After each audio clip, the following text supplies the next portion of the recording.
You are listening to the Horse Radio Network, part of the Equine Network family.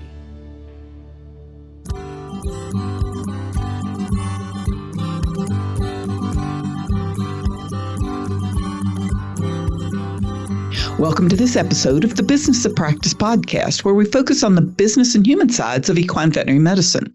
In this episode, Stephanie Vasser, VMD, CVMMP, talks about remote staff in equine practice. I'm your host, Kim Brown, editor of Equimanagement. The Business of Practice podcast is brought to you in 2023 by CareCredit. Dr. Vasser founded Great Falls Equine and Veterinary Services in Massachusetts in 2015. She received her veterinary medical degree from the University of Pennsylvania School of Veterinary Medicine with a focus on equine and large animal medicine at the New Bolton Center.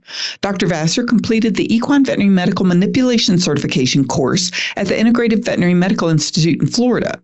Dr. Vasser is also trained in equine acupuncture through the Chi Institute. Welcome to the podcast, Dr. Vasser. Thanks for having me. I'm so happy to be here. Well, tell me a little about yourself and your practice.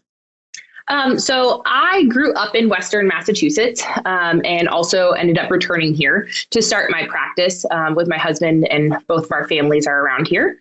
And that was in 2015 after I couldn't get a job around here in equine practice. So, just fresh 2 years out of school, I launched my own practice, and so far in the last 8 years, it's grown. I have 2 young children. Colton is 6 years old and Hank is 4. And those have been produced during this practice time. Wow. And have been along with us. And as I've started this solo journey and having the kids, I have created a work schedule and also employing help to help me balance the best way to be a mom and also be successful in practice. And I'm excited to share that. Well, how did you decide you needed help? At what point was it like, I got to get somebody? So what happened is I had my first child. So we couldn't get a daycare spot until he was 6 months old. So he actually ended up coming on the road with us after a short 8-week maternity leave stint. And then I hired a handler that was at an appointment that kind of overrepresented their equine handling skills. And that came to fruition as we were working together. But then that led me to the point that there were people looking for part-time work. And I had a part-time assistant that has now developed into having 2 assistants on the road with me currently. If we rewind a little bit in there, I used to have 1 assistant on the road, and they would also do remote work on 2 days a week because we actually just schedule appointments on Mondays, Tuesdays, and Thursdays. Wednesdays and Fridays are emergency only or bumps, which allows us to schedule Monday, Tuesday, and Thursday pretty heavily and not have to leave those urgent care spots because we can bump somebody throughout the week, leaving us a little bit of wiggle room. So to be able to maintain an employee, I offered remote hours to catch up on call-ins and emails and things like that on Wednesdays and Fridays. And then as we've gotten busier and one of my technicians went on maternity leave, we found that I needed more help. And I was looking for a short-term temp solution, or also trying to find if somebody could support me that wasn't immediately local. Okay, so what kind of skill set, what kind of help were you looking for when you said, okay, I needed somebody, to help me? So what I needed was somebody to add the office efficiency back. So calling people back, texting people, responding to emails, gathering the new client forms, data entry, sending back lab work so that it was sent back promptly as long as it was interpreted, and just open communication with me to see what else I needed. The person that I hired evolved in terms of what her skill set was, but basically I needed somebody that was well organized, task oriented, and go through a list. I was lucky enough to make an SOP kind of and task list for what I did need for them. And mostly it was just getting that nitty gritty that I could do in a half an hour if I sat down and had a half an hour, but I didn't. And also freeing up the time so that I could be more in tune with staying on top of my medical records. Yeah, that's great. So How did you find somebody? And I have to say that and we're going to give credit where credit's due. Dr. Amy Grace, you were in her first Decade One group. Yep. And she's the one that said, oh, you've got to talk to Dr. Vasser about this because she found a unique solution. So how did you find someone? So I actually used, and there's no sponsorship through this, an online platform called The Mom Project. And what The Mom Project is it is kind of a reverse Indeed, but in terms of they collect the talent first. So there's all these members that have joined, put their resumes on, et cetera, and you post the job and people can apply. So, and then they also offer short-term contracts through them. So you can say, I just need a temp person for 3 months, or I need a person for this project, and you can just hire that person out for the project. Say you're changing over from written medical records, you needed all your patients entered into a new platform. You could try and find somebody to outsource that just for 2 weeks or whatever. So what I did is I posted a job for 10 to 20 hours per week on there. They do have a minimum hourly rate because they're trying to employ or they're trying to make it worth the applicant's while. So it's not necessarily minimum wage, but that kind of also weeds out the talent pool and makes it a little bit higher skill set than just regular entry level. And I posted a job on a Friday evening. By the morning, I had 31 applicants, and by Monday morning, I had 221. And it was most of the applicants, and what the Mom Project bases itself on is having kind of a no questions asked for a gap in your employment. So say you were stayed at home to take care of your children and took 4 to 6 years to return to work. There's no questions about that. You already were, have your degree. You already showed that you could work, but you took the time off, or an illness or the pandemic also made a lot of people change what their jobs were. So and also how people were looking to work and trying to get into remote work. So from those 221, I searched through and found anybody that addressed horse experience or vet tech experience and knew what they were kind of getting into. Because as we know, when you're telling somebody to send a Coggins or to be familiar with vaccines or joint injections, it's a different world. But luckily, there are a lot of people that have written, a lot of people have had vet bills, and they know what they're getting into.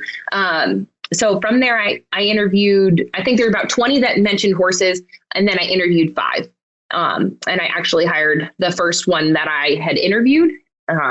And she has a bachelor's in biochemistry, and has been an admin for other industries. She was mostly in life insurance, but she had didn't want to and couldn't afford to send her kids to daycare and school. It wasn't worth the expense of daycare to send her children to school to have a part-time job to work that. So, that's how I found her. And she actually ended up working out very nicely. And how long has she worked for you? She started working for me in July, and I put her on a 3-month temp contract through the Mom Project.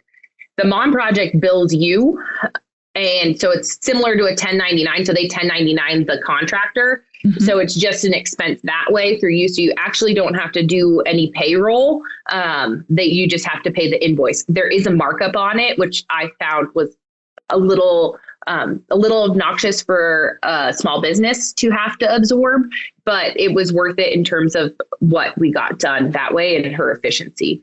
So basically I offer her about 2 hours per day. She's been getting most of the work done in an hour.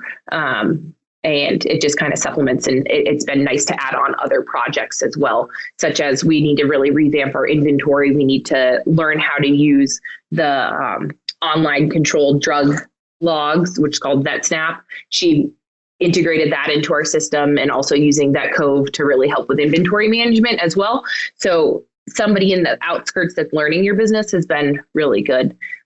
things she doesn't do. She does not touch my QuickBooks at all. She doesn't have access, or she can run reports if I need it, but really any payments or anything like that are controlled within our practice management software. She does obviously have access to that, and I don't have immediate oversight, but I don't see how that would change if she was in my office and I wasn't there versus being actually in Mississippi. The Business of Practice podcast is brought to you by CareCredit. CareCredit keeps equine veterinarians at the heart of care by providing horse owners with simple, budget-friendly financing options. By bridging the gap between cost and care, CareCredit supports healthy financial relationships between veterinarians and their clients. It can help them move forward with care a horse needs whenever and wherever it's needed. So she is based in Mississippi and you're in Massachusetts. Yeah. So tell me, how is it working if they live in another state? Can you even tell a difference? The only thing that I can tell is that I get up really early. So I get up at 5 a.m. That's 4 a.m. her time. I have to hold back on whatever I'm sending over or how I'm doing it to acknowledge. And she's also not an early riser. So trying to be around that.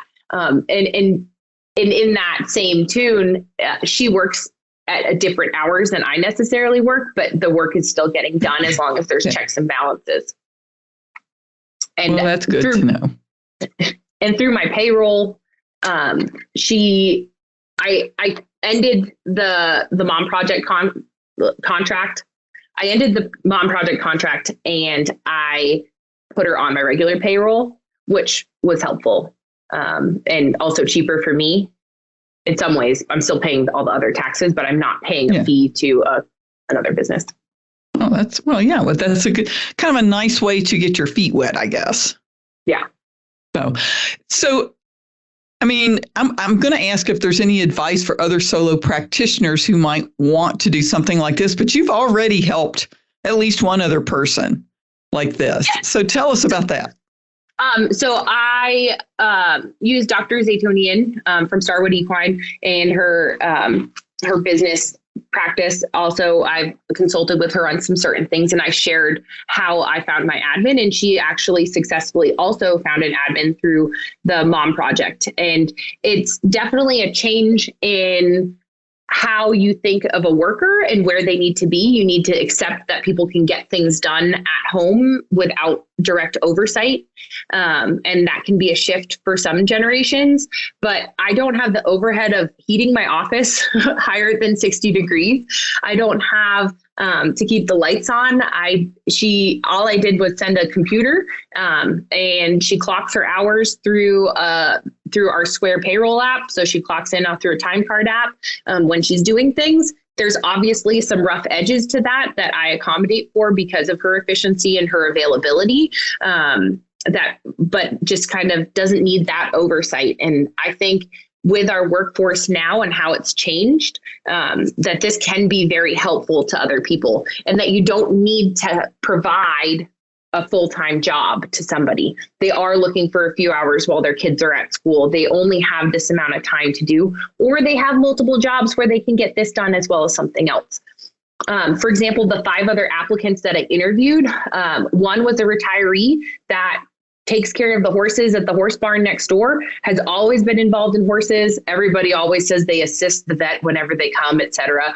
So, I would have had to train her a little bit more, I think, but she was very eager and willing to give me whatever hours I wanted or when I needed. Another one was a woman who, she did say that her only real obligation is taking her dogs for a walk and feeding the 7 stray cats that she had in the yard.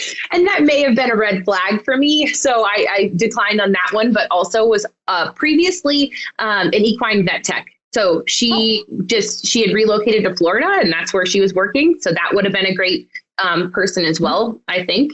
And one other woman was, she ran a boarding facility and was on top of her boarding facility. She just wanted some other work to do along with that. But she was, in my opinion, overextended because she also ran a nonprofit. So that's the only reason why I really didn't go with her.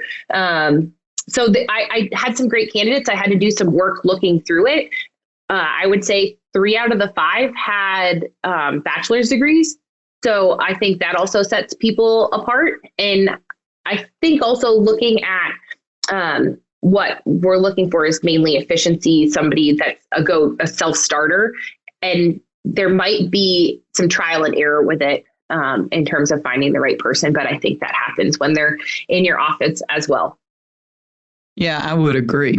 Well, is there anything else that you would advise a colleague if they were looking for someone remotely? Any tips? I mean, not where to find them, but maybe just managing them? It's open communication. So we use the Grasshopper app on our phone, so everybody can see where the message is coming in, who's calling, who's texting, as well as we use our practice management software is Veterinary, so it's all remote. We are pretty much paperless, so everything is easy to get there. There's some accountability on my part that I share things when they happen, that I follow up on things as well. We use the shared note app for things that need to get done on a list so that I don't have to bother her at 5 a.m. when I'm cranking through some stuff or catching up. So there is some effort on your part to make sure that it does work, but it can be very helpful. And there are certain things that I don't need to worry about at the end of the day. And so, for example, she does the inventory through VetCove, making sure that that's all lined up on a remote end. We're responsible for the counting. She helps with the drug control log, where she reconciles the invoices versus what the log should say. We look at the actual volumes and have to be in charge of the recording. So as long as we're doing our job, it makes her job easier and a little bit more seamless. But like I said, it's just as much us making it work than just relying on this other person. And written SOPs really help. So how to do global vet link. She can put an entire Coggins in for us as long as I put the pictures in and have the right information on the horse. Forms, making sure that our online forms work well. We use a lot of Google Forms for practice for patient intake information and client intake information to make sure that it's all accessible. So if we're using paper forms, it's a lot harder than if we're using these online forms. So it's more of a transition to being paperless and completely remote, where we have very minimal time in our office, which is just the back of my barn. And it's been working very well. That's great. And you keep saying us. Who is us? So I think I always say us just to make Great Falls Equine seem bigger than myself, but I have a great team as well. So it's kind of imposter syndrome, I think, from the beginning, but that I would always say we or us or anything like that. But I do have 2 technicians on the road. I have Kylie, she's a certified vet tech, and then my other assistant, she is Anna, and she is also she's just an assistant, but she has great skill set to bring to the board. So they work with me in person on Mondays, Tuesdays, and Thursdays. And those days we usually pack full, taking advantage of geographics and making sure that we can get as much done in those days. And like I mentioned before, we would bump things. They are accessible in some ways on those Wednesdays and Fridays, but we are going hard on those 3 appointment days that it would lead to burnout if we had to work 5 days or even the 4 days fully. Okay. Is there any other advice that you have for solo practitioners who want to stay solo practitioners? They don't want to sell. They don't really need a whole new vet. Any other advice you would have for them? I think some of the biggest feedback that I've seen online in some of the Facebook groups and also hearing from people is that they fall behind on the invoicing, or they fall behind on the notes. And having a remote person that has a list that part of their job is to say, check in with me to make sure that we got everything done for the day. Or can you call Sally and see how Peaches is doing? I forgot. And just being able to take that off your plate makes it more sustainable. And also this stuff can get done between 5 and 8 p.m. from somebody else that has that time versus yourself and stretching yourself thin that way. Also, I recognize the emergency coverage can be an issue at times for solo practitioners. And I only recently started sharing on call in this 8 years because I felt like being able to manage one vet worth of emergencies was better than seeing other clinics' non-curated clientele. I've worked very hard to have good paying clients, being very familiar, requiring my wellness exams so that when I did show up for emergencies, I knew what Peaches had been doing. I knew that the farrier was there. And rather than being blindsided with, well, we've been sitting on this for 4 days, or it seemed like she was neurologic for a week, those types of things that I can't really control if it's somebody else. So know that and also being very strong in your booking when your appointment times are, and people can accommodate. People take time off to go to dentist appointments. They can take time off to see you before 5 p.m. and make sure that you're home by 5 p.m. That's a good point. Thank you so much, Dr. Vasser. I think this is going to influence quite a few people on expanding what they think of when they think of getting some help. And we want to thank our audience for joining us on the Business of Practice podcast, and a big thanks to our sponsor, CareCredit, for letting us have these conversations. And we invite you to visit equimanagement.com or your favorite podcast network to hear each episode of the Business of Practice. And if you have any questions or suggestions, send an email to me at kbrown, that's the letter K Brown, at equinenetwork.com. The Business of Practice podcast is a production of the Equine Podcast Network, an entity of the Equine Network, LLC.